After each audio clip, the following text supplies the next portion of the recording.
So I have next a pleasure to introduce our next speaker. We got to know him during our visit to Berlin, Brandenburg in August-September timeframe. And the visit in overall was really nice, inspiring, but especially the speaker, whom we're gonna meet in a few minutes or seconds.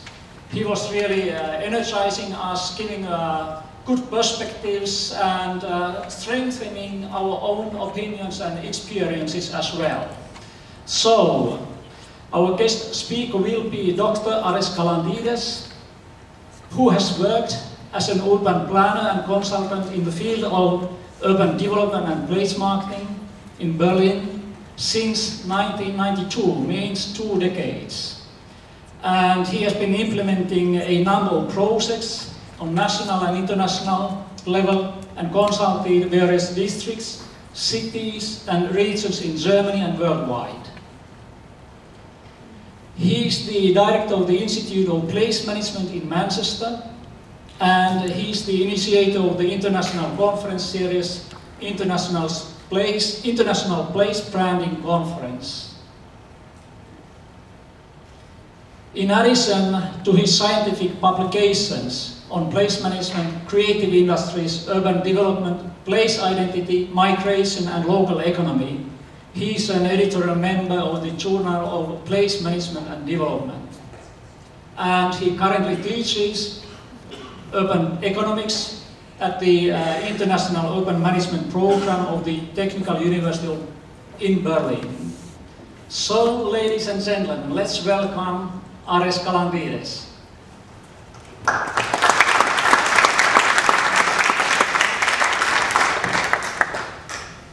Very sorry that Tula left because I wanted to thank her for speaking in English just for me. So you had to put up with it so that I can listen to it. But a great thank you goes to Pekka and the whole team for inviting me here. I think I had more fun in Berlin than they had. For them it was work, for me it was fun.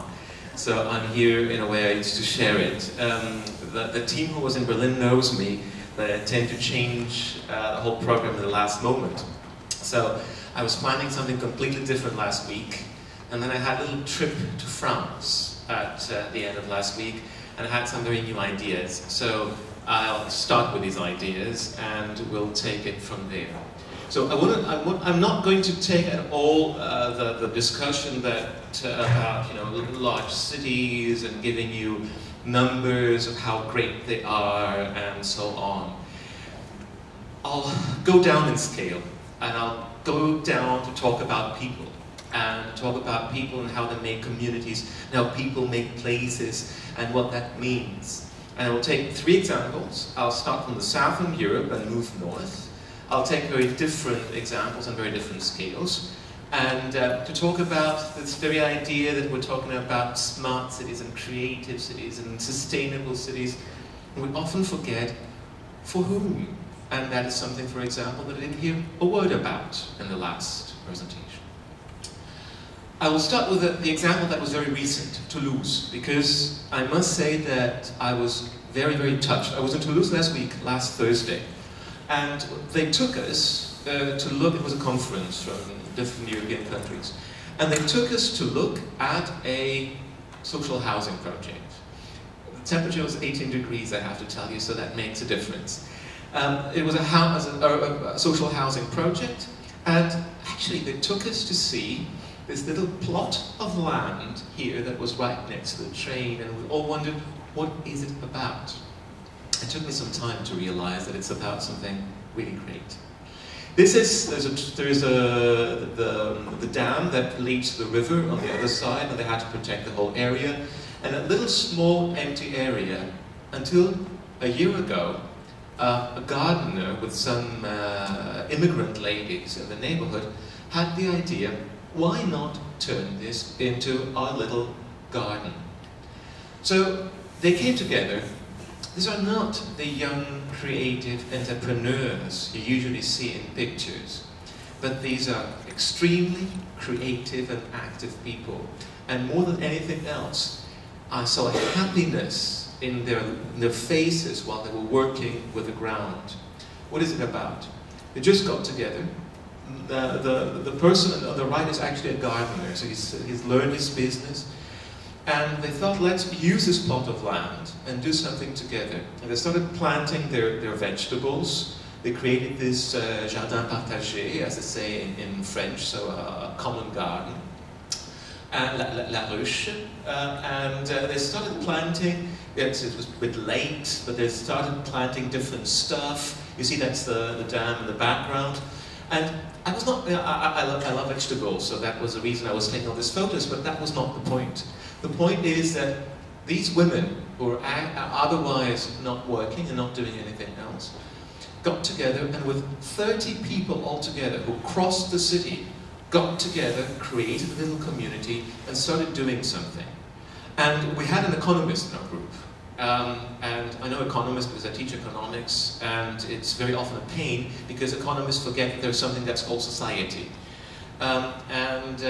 He said, oh, but this is so small, they said, what do you want to produce there, and maybe it's polluted, probably. But these people came together from many different areas. They got their hands dirty in the earth. They worked together. 30 people, some of them unemployed, some of them elderly, so they wouldn't work, and created something together. If you saw the happiness in their faces, I don't care if this produces vegetables to be sold or not. This created a small community. A small community, and that is the interesting part for me. After that, sorry, I'll stick to that for a second. This is, by the way, one was a half Vietnamese and the other was a Spanish immigrant. And they were talking about a tomato for about half an hour that I was there. Same tomato. Interesting thing is what the city did with it. The city totally accepted the project as a very serious project. It was able to open up the institutions. They created a kind of not a real regulation, but let's say a carta of what common gardens are about. So if they're common gardens, that's public ground, they have to be open to the public, at least at daytime. They're not supposed to sell the stuff because it's on public ground and so on. But there is a kind of discussion between the public administration and people who started that project that was very interesting. Why am I saying this? We tend to think of public administration very often as something inflexible. In about 90% of the experiences that I have all over the world, it is not true. Most public administrations, at least in countries that function, because I will give you another example afterwards, are able to somehow open themselves to this type of community building. Now, is this innovation? Is this entrepreneurship? I can't tell you. We don't know. We don't know. It's much too fresh. It's been going on for a year.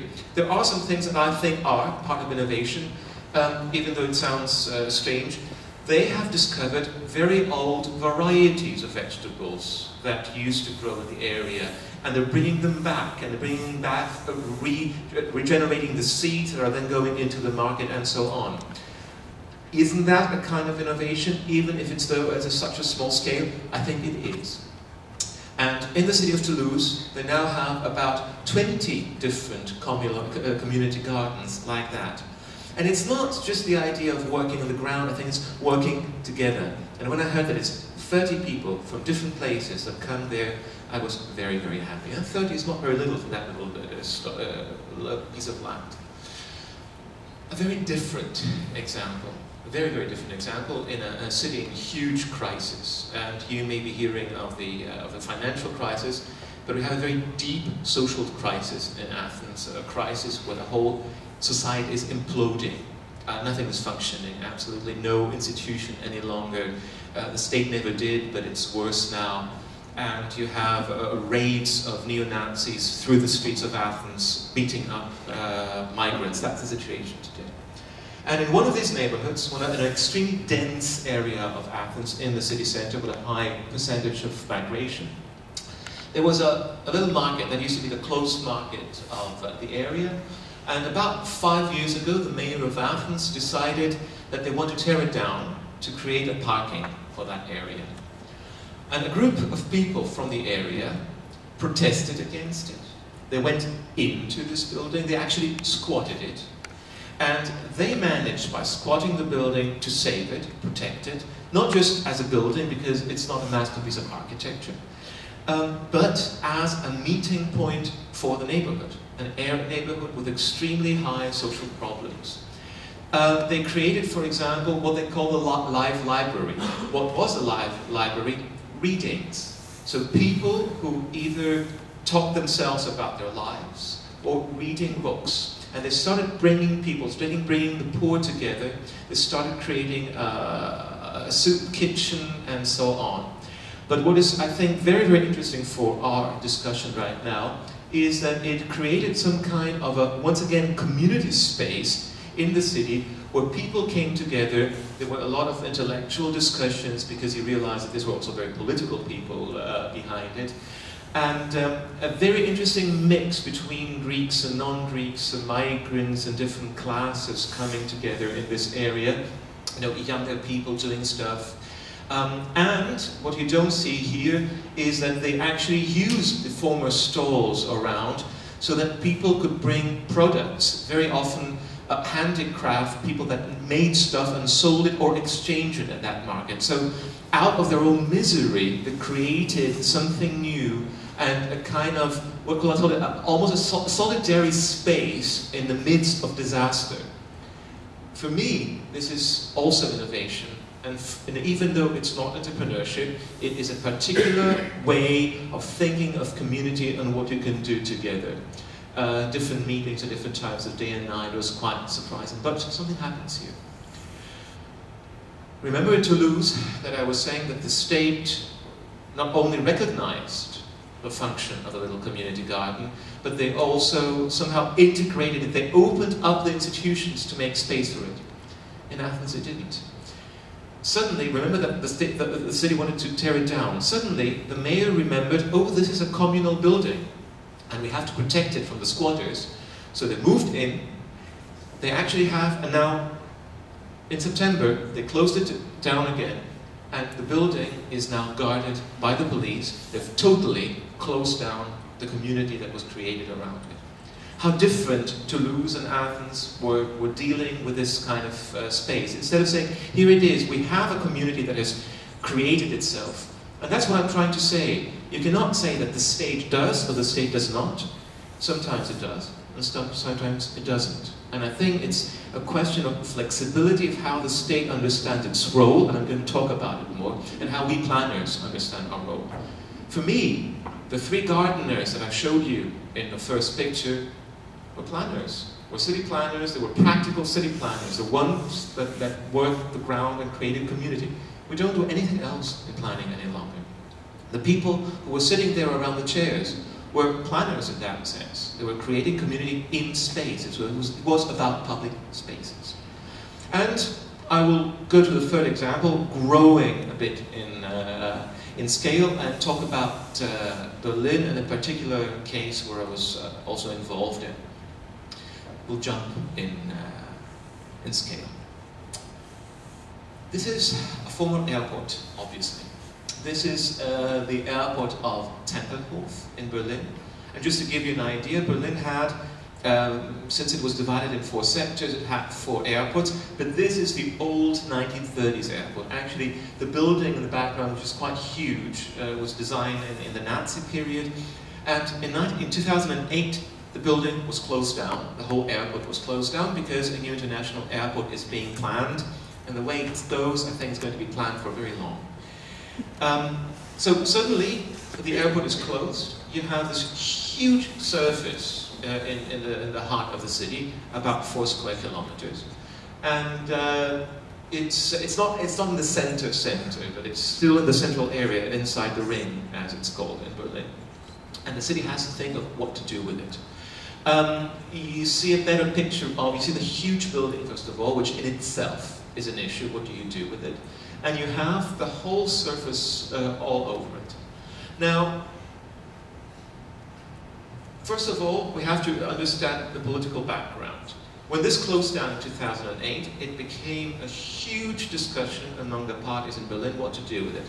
The Conservative Party used it a bit as a point of opposition against the Social Democrat mayor of Berlin, saying this is a historical airport, it has to remain open as an airport, it will serve as a city center, and so on.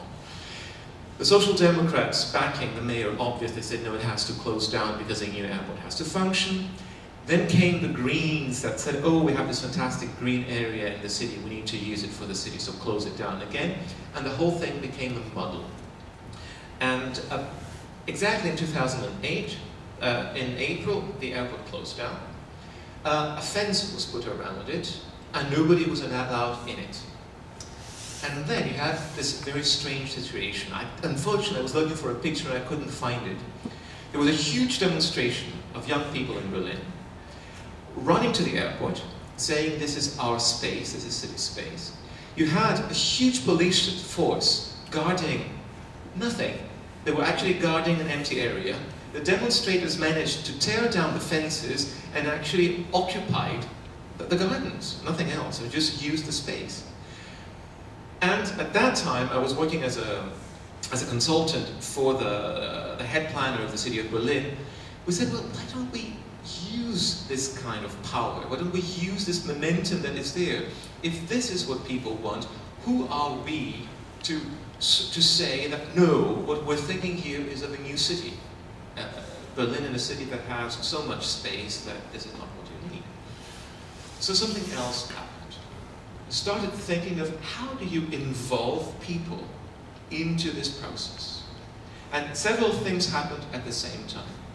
First of all, there was an online discussion that went on for a very long time, a moderated discussion, which means that it was a very open question. Do you have any good ideas what you want to do with this? And people started producing funny ideas, logical ideas, realistic ideas, illusionary ideas, but they started producing ideas. My work at that point was as an online moderator, somehow try to classify the different answers that people gave you. So we had culture, we had sports, we had business, and so on. And then there was a public discussion on it, very, very, very heated discussion, because you still had the party politics in the background. The whole discussion went on for a very long time, and of course it is a kind of an automatism in planning authorities that you always create big master plans. Whether people need them or not, you always do, because that's what you've learned to do at university. So the people started reacting against it more and more. There were little movements here and there. And suddenly the mayor came and said, stop all this nonsense, this is going to kill me politically. Let's let people decide on things. And the planning department totally changed its policy. So this was one of the the craziest of all projects, which we didn't throw it out. We left it but as a work of art, more than, real. Berlin is a totally flat city, so any kind of, even a molehill is considered a mountain. So this was really the Alps, and this would have been the view. But these were the type of things we had. But it was interesting because you bring people through that in a process of creative thinking. And creative thinking has to be based on illusions sometimes. And this was actually encouraged in this second phase. You can think of whatever you like. It doesn't mean that we can do it, but think of it. So you had a mountain, you had lakes, you had a zoo, you had everything. The whole process was, of course, we're in Germany. Things were very well organized, and the process went on. I'm saying it actually in a positive sense at this point. So they said, okay, let's plan spontaneity. And how do you plan spontaneity? You create a kind of a general idea. What is it you want? But then you say, in this general idea, we can leave a lot of space for things that we will not plan. So in a sense, you have a planned frame with free space inside that. And what was the main idea? The main idea is we're not going to build up the area. The main idea is this is going to remain green. For sure, inside the ring, there's a kind of a ring. That's what the old runway used to be. if we allow some building in the future, when it's needed, it's going to be a bit in the periphery. And then, what you see here is official. It is the kind of uses that the city foresaw for the whole area. You can actually see that's for walking dogs, that's for running, that's for grilling, and so on. Of course, people did whatever they wanted. So nobody really respected that you're going to run here, but you're not going to run there. But actually, because you do have asphalt, people used it. So you've got joggers, it takes you a long time to do the whole thing. And it's really a fantastic, fantastic area. The second thing that was planned here was what they called temporary uses. Here we go back to gardening. That's a big fashion in Berlin now.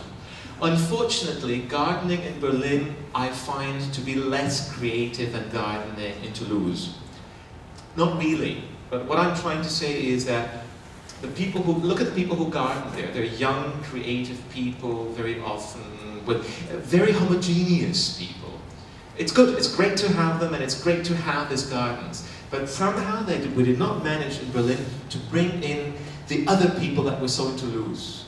It has become a kind of a playground for a very urban elite, which needs a playground, and it's very good, but I wish we could open it up a bit. But anyway, this is a temporary garden, and it's really temporary.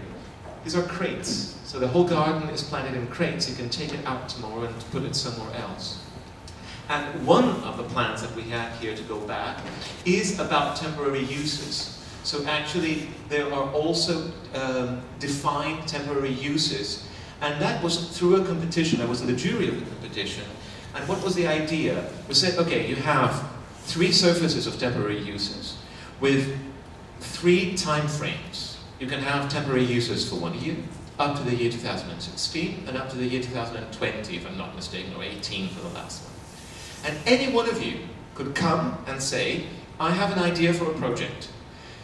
We have, for example, many schools coming and saying, we want to have a little playground here, because we don't have enough space, the school is on the other side. Another school came, a lot of them came and say they want gardens. An artist community came and said they want something or something else. I can tell you so many different things. A little sports, somebody wanted to have a mini golf and things like that. And then we sat down in the jury trying to say, okay, from all these projects, which are the ones that are acceptable and how can we put things together? And especially this temporary project, they would be year after year, they could change. And I think the idea of thinking of a city in temporary terms is, for me, a very good idea.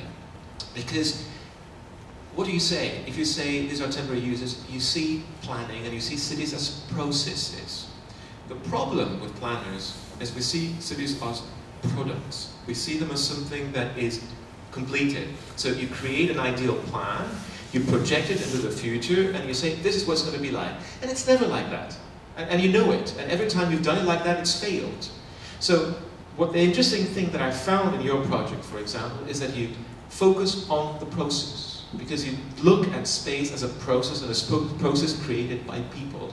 And I think this is one of the lessons learned. This fantastic space, and people use it. There is, there's some gardening in the middle, there's people's sports around it. Of course, it's a huge space. And in Berlin, I think this has, and once again, the flexibility of the environment. In Berlin, this has created a very interesting learning process for the administration that I think will never plan again the way they planned in the past. Also, don't forget, there are a lot of planners involved in here who may tomorrow have positions in the administration. That was what Sturla was saying. She was an entrepreneur before she moved into the administration. So we shouldn't be seeing these things as contrasts. There are borders, but these borders are sometimes can be crossed.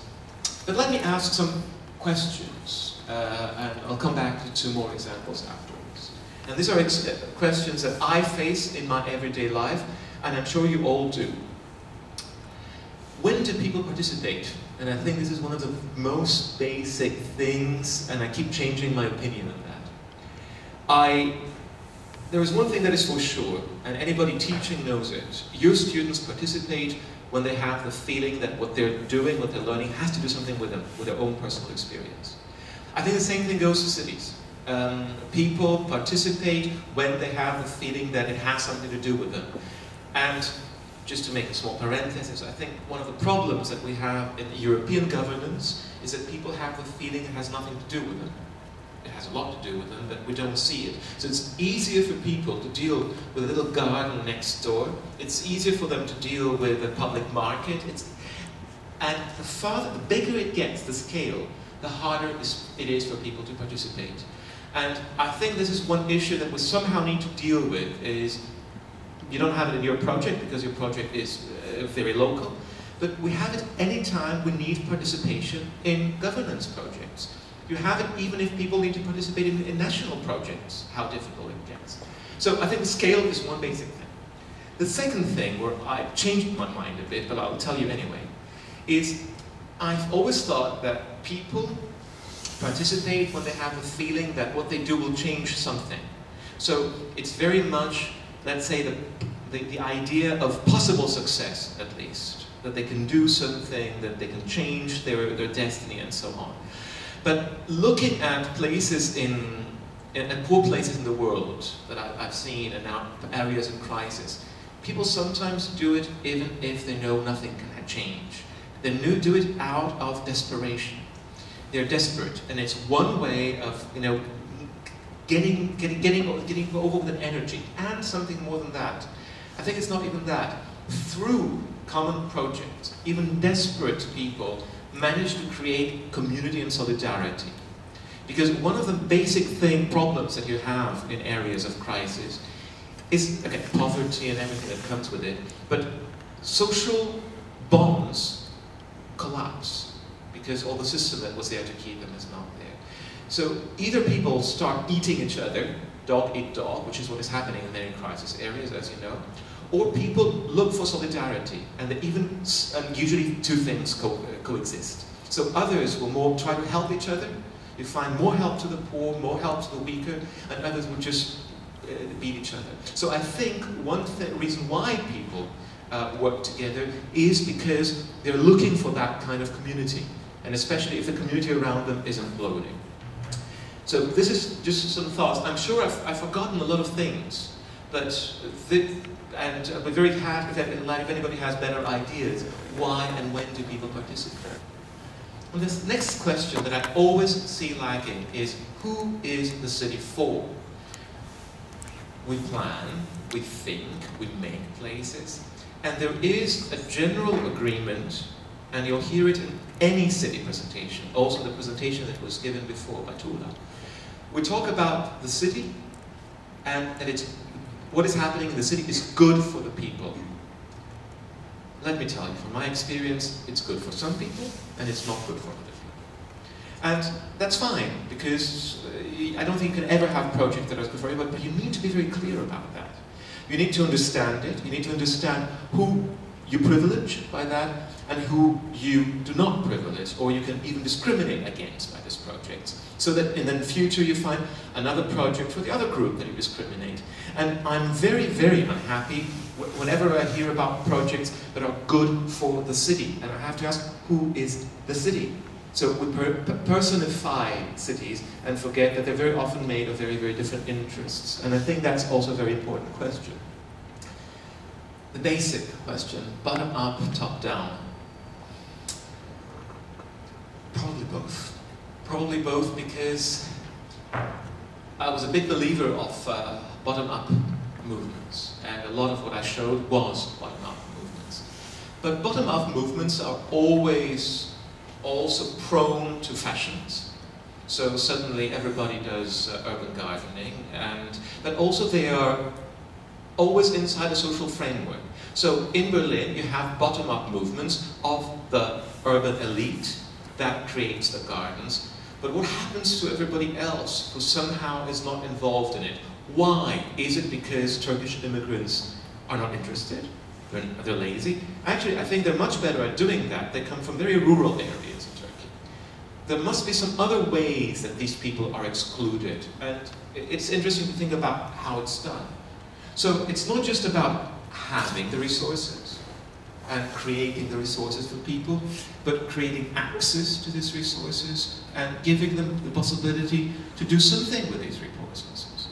So, bottom up is fine, but you still need some kind of top-down, whatever it is, and I think the Berlin example is not so bad.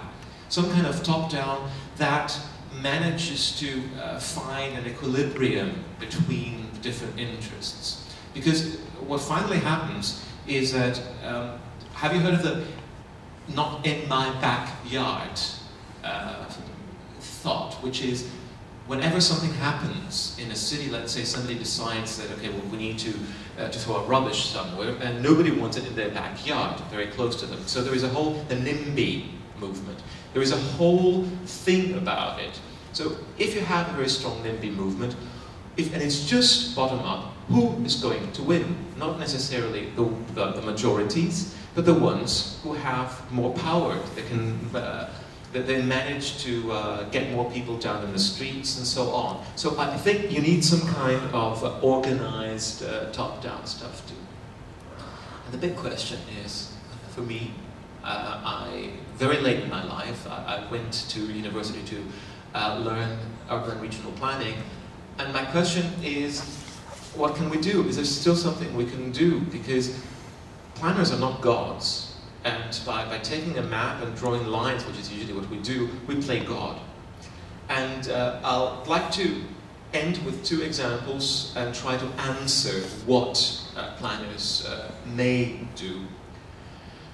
First of all, we are all planners. And I'm not saying that just to provoke. All the peoples that we saw in the photos, the women in the garden in Toulouse, the people in the old market in Athens, the young urban elite in Tempelhof, in a sense they are planners, not because they plan, but because they do. And that's why we use very often the term of place making instead of place planning. That's what it's about. And you make places in many, many different ways. You make places by, yes, still planning them, because you have some very technical stuff you need to do, but also by participating in community. And I think the basis of urban development is community building, and that's one thing one should look at very much. Back to Berlin. Something that has changed very much in our northern, central and northern European cities is the way that people work. I think we had gone there together. This was Beta House in Kreuzberg. Beta House is this quite ugly building, an old warehouse from the 1970s in one of Berlin districts.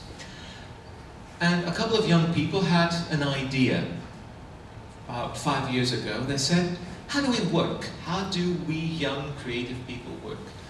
We don't go to the office every morning at 9 or 8. We take our computer, we sit at the cafe, we work from the cafe, and then we meet friends, and we actually have lunch, but we talk about a project over lunch.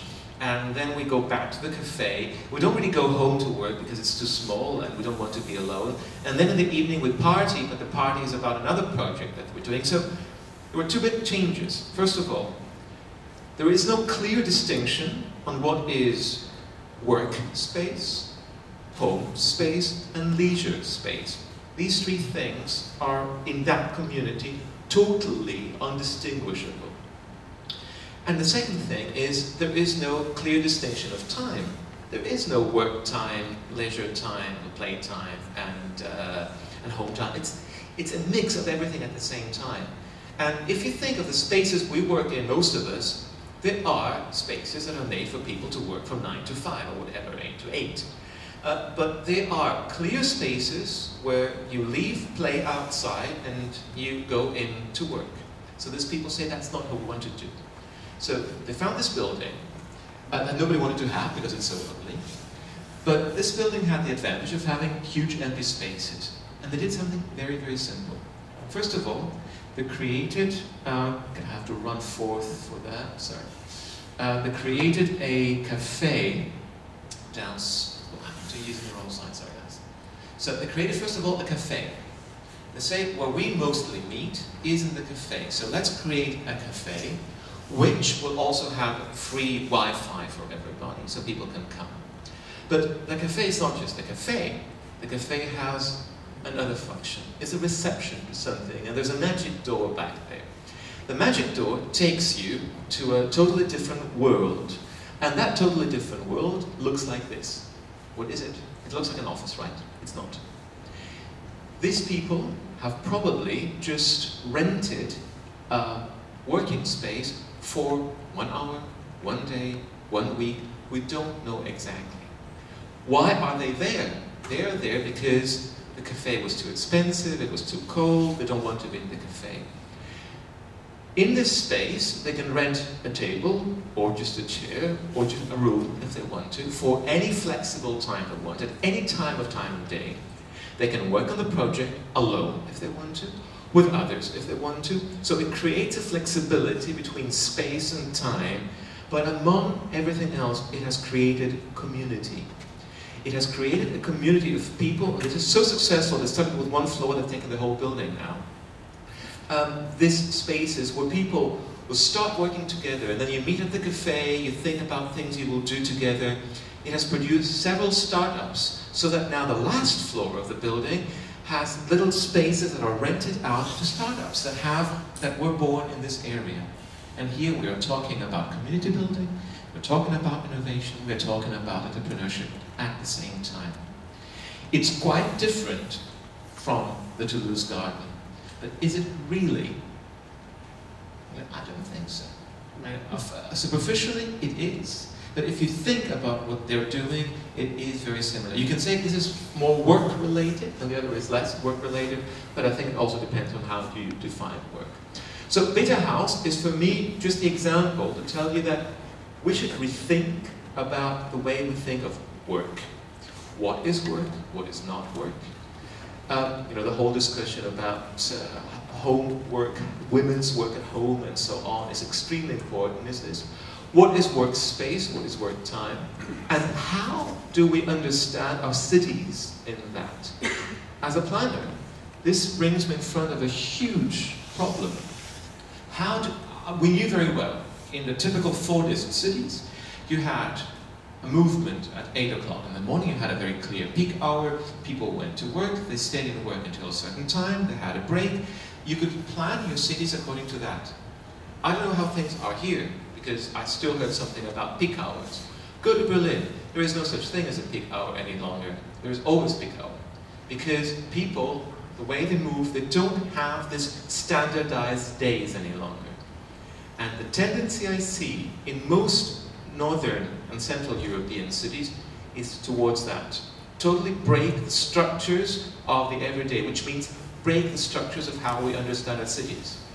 Cities are no longer divided in housing areas and shopping areas and work areas, but they tend to be mixed because this kind of urban elite looks for mixed areas very much. But they are also placemakers in that sense. It's hard to explain it from here, but from a very dead area, they've created one of the most vibrant areas in Berlin today in that neighborhood. And I need to talk about the last thing, a project that we started very much with the same idea. We're an office of planners. But we were thinking of a neighborhood in Berlin called Neukölln. Neukölln is one of the poorest areas in the city. It's a very dense area with a percentage of unemployment that reached 35% a couple of years ago. A very high percentage also of migrants. And in that interesting little neighborhood, there was a little fashion network. Why? Because it was so cheap. A lot of young fashion designers moved in and opened the little ateliers. And we found that there was an existing network called Neukölln Fashion Network, and about 35 designers were active, but it's one woman, one man, little companies, were very active in that area. Right next door to these designers was the Turkish population. And looking at the Turkish market, we saw that they sell kilometers of textiles, which means that these Turkish women probably had an excellent skill in taking this textile and doing something with it.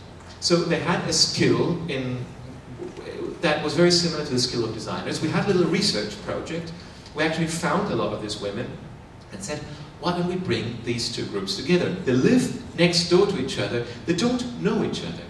They don't speak the same language, at least verbally, no, because the textile language they both speak.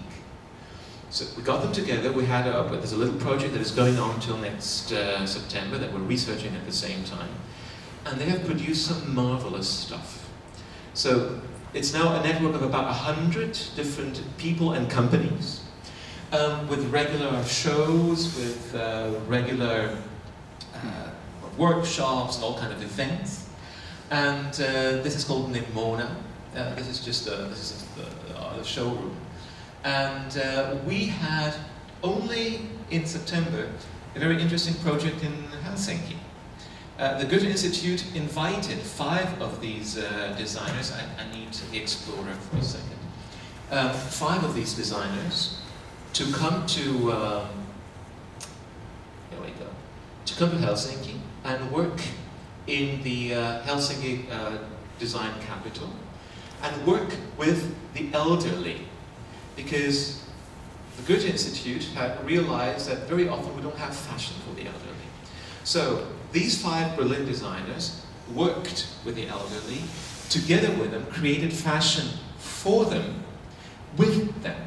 So it was not just the idea, we produce something for you, but we do that together. There is knowledge in every single one of us. Every single one of us is something and knows something. And first of all, we all know our needs. And there were several things that were produced. Whether this is good or not, I can't tell you. I have no idea about fashion. But it's not about quality that I'm talking about at the moment. But this is exactly the case of these people working together. Now, what does this have to do with urban planning? Very much. Because this is exactly the whole point. There is knowledge everywhere, if you look for it. There is knowledge among the creative elites in cities. There is knowledge among the immigrant women. There is knowledge about who work with a sewing machine. There is knowledge about the others who work with the land. And thinking that we as planners have all the knowledge is really believing that we're gods, and we're not. So let me end. If we look at spaces and think of what we can do as a series of resources, right? Material resources, relational resources, institutional resources, and symbolical resources. It's a way just of structuring my answers. What would be material resources? How much space is available? How diverse is this space? What is the price structure? And so on. Relational resources it could be inside the space. What are the power relations? How do elites function? There are places where elites have a very interesting, innovative role. There are other places where elites can actually stop any kind of innovation. What are the institutional resources? What are the laws? How is the society organized?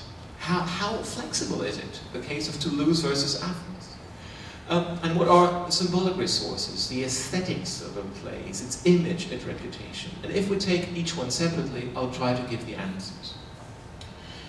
I think that most of the projects that we saw show that the most important things in our cities today are the areas of interaction. They can be outside, they can be inside. There are spaces of community building, and these are extremely important. And very often, one of the things that you can do from a planning point of view is somehow has an influence on real estate prices. Let's be very honest, real estate prices have never been in the real free market. It's never a clear answer of demand and supply. There are very strange powers playing behind them, and there are still ways of influencing how they are. Relations create networks, but not networks just there. Our network in Neukölln is interesting because it managed to open up and include people in Helsinki, because it is a network that is not looking only in its microcosmos, but is looking at a much, much larger picture. And as a planner, you can create network, and more than that, you can facilitate networks, and I think that's extremely important. And once again, this is the main role. You're a mediator, you're a facilitator, and I think that is one we should think about, and also think about redistribution. And finally, what is quite interesting is thinking about the aesthetics of place and the symbolic value. Now, there's something very strange going on here. We, probably all of us in here, enjoy a beautiful building, much more than we enjoy an ugly building. But we asked the creative people in Berlin where they prefer to have their offices. The aesthetics, the architecture of the building was at the bottom of the scale. What was much, much higher was free space. The possibility that they had to create their own space. So they'd rather have an ugly industrial building, as we saw, that they can form themselves, than have a beautiful architectural product that is ready and, in a sense, limits their own creativity. And I think that teaches us very, very much. As for place branding, which is something that we do all the time, it can be very useful. And it's going to be very useful to tell people how great your cities are. But it can also be disastrous, because especially for people, because it very often tends to make many people invisible, because it only talks about success stories, and it never talks about the little stories that make up places in the end. So if we are to find our role, I would say that we're all placemakers, and it's something we need to recognize, because we can always motivate our little communities. And on the other hand, institutions and planners should also realize, to understand that we don't have the knowledge. The knowledge is scattered around, and the only thing we can do is gather it, collect it, structure it, and make some reasonable use of it. So, this is all. Thank you very much.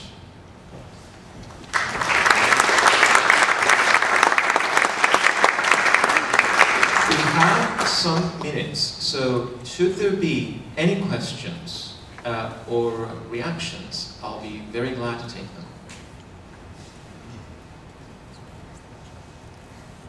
Yes, I'll give you my microphone. Hello, thank you, very interesting presentation. I would like to comment from the Suurpolto perspective some points, because it was quite interesting when you said that, well, actually that authorities can be also open.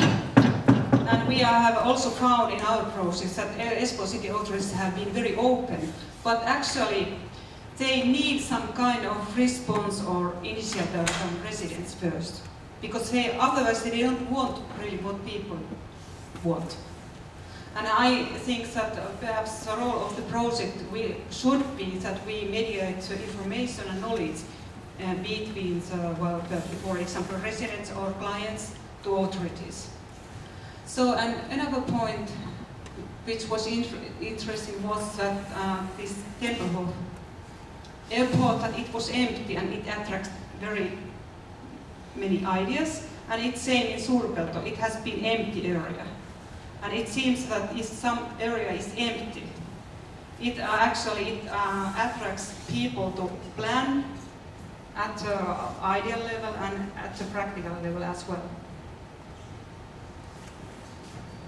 If I may react to that, it brings me to that initial question that I found extremely hard to answer, which is, when are people involved? When do people start participating? And one of the main problems that we often have is that people say, oh, but people here don't do anything. People here don't react. People are too passive. And I think this is what we have to look at. Because people are not passive because they spend their day in front of televisions. It's the other way around. They spend their day in front of televisions because very often they don't have other possibilities. And I think this is a logic we need to break. Of course, there's a vicious circle there, and it goes again and again. And if we manage, I think, and that could be a role of planning, or anybody who is in some kind of a planning position, if we manage to create these little spaces that are relevant for people, because after that it's easy. Imagine that you have 4 of these little gardens and they start working together, and then they start exchanging maybe what they do. One gives seats to the other. I'm just thinking, the garden thing is very new for me, I never worked it in the past. You can create a community which is active. And then of course this community maybe very positive or also very negative. Suddenly it can be a community that reacts against any change and planning in the neighborhood. But first of all, you have a community, and I think this is the basis. So even if you have a large-scale project, you need to find these little pockets of interest for the people that have to do something with their everyday life. And we tend to ask our questions in a very intellectual way, which is fine, that's our job. But that's not the questions that people ask. People may ask, I'm unemployed, I don't know where to meet other people, maybe I need my carrots, and so it has to do with their daily life, and they need that, that experience. And it's again, it's like teaching. First of all, you start with, how is what we're doing related to the direct experience of my students? Because if it's not, it's very hard to interest for it. And I think that's a key of a lot of it. Anything else? Yes, please. Yeah, thank you. Can you point, is there any trend signals how to communities going to grow in Berlin? Like, you say that the urban planning is now, I don't think, now it's very usual they do it in Berlin. In Finland it starts now growing. We are a couple of years back from that. But what are the trend signals? What happens in the next 2 years? Have you got any ideas? I would never say that Finland is back in a sense, because this would mean that there is a clear line, and there's one city or country after the other, and they will do the same line. Since every country, every city has a known tradition, it will probably develop also in different ways. So you can learn from Berlin, but it's always limited because there's a different tradition. But I think that in Central and Northern Europe there are some communalities and things work. Southern Europe is very different. Let me explain what I'm trying to say. Berlin has an extremely strong tradition of urban movements. Already in the 1970s, and that's one thing Berlin was known for. It had an important squatter movement, there were political movements. Actually, the Green Movement in Germany started in these urban movements in Berlin. So there is an understanding, very, very much, that these urban movements make the city. In a bad and a good way, both of them. The German regulations and the German planning law opened up very early, already in the 80s, for public consultation. That it's a very rigid public consultation. It says you have to do this, your plans will go public for 15 days, people can comment among 50 days, and so on. But they found out that fewer and fewer people are interested in that because it still remains too abstract. How many people can actually read a plan if you create a plan of a city? I mean, it's ridiculous. It's like talking just among planners. So even though the German regulation is still only that, it has 2 levels of participation, there are many different ways now. For example, there is more and more internet participation, which in a country such as Germany, where about 70% of the population are users, it's quite interesting. But it's still not enough, because there is the so-called internet illiteracy, the people who do not use the internet, or can't, or don't want to. Very often the elderly. What does it mean if you just use internet participation? Do I exclude the elderly from planning processes? So, internet is fine and it's growing, but that's one way of participation. The different ways. The idea in Berlin was to create public fora, so public discussions where people could talk, and there's a very, very long tradition in that. In the past 20 years, especially in the 90s, you had it all the time. But the interesting thing, it was a real dialogue. So you had the planning authorities and the people. It lasted for a weekend, right? A whole weekend. But the things that came from the public were very seriously discussed. So there was a committee in there, in the forum, the city forum as it was called, and everything that people said was discussed in the forum. Actually, it was the rule of the forum that every single reaction, no matter how silly it was, had to be discussed. It could be rejected, but it had to be part of it. So it's a system that is opening up to changes and all different types of things. And then of course you have the different communities inside the city of Berlin that also have their own things. And something very interesting, which I think you have in your country too, but I'm not sure, is a neighborhood management project, which is in a sense creating very small units of governance, not the municipality any longer, but at the neighborhood level, where you have a neighborhood manager, and the neighborhood manager just has maybe 10 streets, that's all, usually a planner or a sociologist. And they play the role of a mediator between the state and the community. So they know the community, they work there, they are commissioned by the state, so they get the money from the ministry. But next to them, they have a whole neighborhood council. So the neighborhood council is elected from the people of the neighborhood. And they also have a neighborhood fund. So they even have money to do very little things. Usually it's educational. They can offer a computer course for the elderly and things like that. There's something more that is very interesting in this neighborhood management concept. The council is for any inhabitant of the area, independent of their nationality. It is actually the only level where non-German citizens can participate in politics, because they are equally involved in the neighborhoods, and you want to involve the people no matter what their passport is. So you can involve them through this neighborhood. So you have this neighborhood council. So you have a manager who's a professional, a council that makes decisions on the fund, and so you have different levels. And I think by closing it down to the neighborhood, you have a lot of advantages. And this has to do with participation too. So just to show you how complex the participation ideas are. So, since we have no time left, thank you very much for your attention. Thanks again for inviting me here. And you should come to Berlin and I can show you some of these things, okay? So, enjoy the rest of the day.